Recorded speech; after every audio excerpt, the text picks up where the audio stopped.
Ағылшын тілінен аударғанда буллинг қорлау, келемеждеу, кемсіту деген мағынаны білдіреді.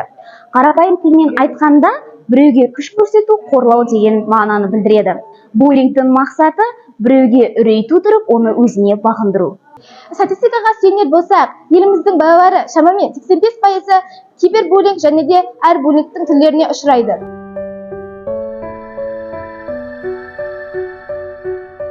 Демек, отырыңдар.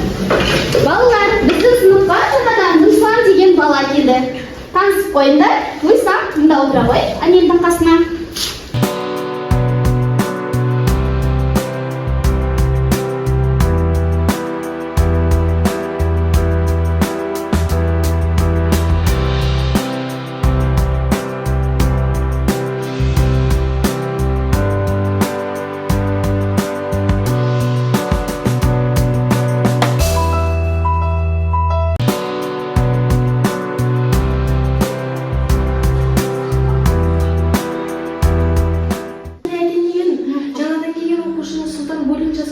Сұлтан?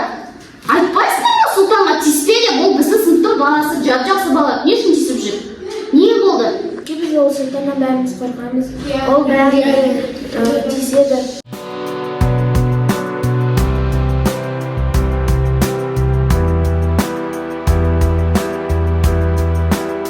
Буллингке ұшыраған жағдайда не істейміз?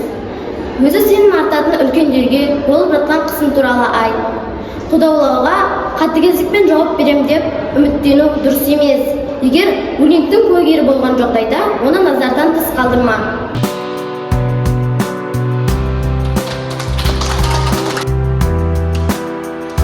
Буллингке қарсы күресте қоғамның әрбір мүшесі жауапты. Себебі қоғамның бірлескен күші барлығына қауіпсіз және бақытты орта құрудың басты шарты. Біз буллингке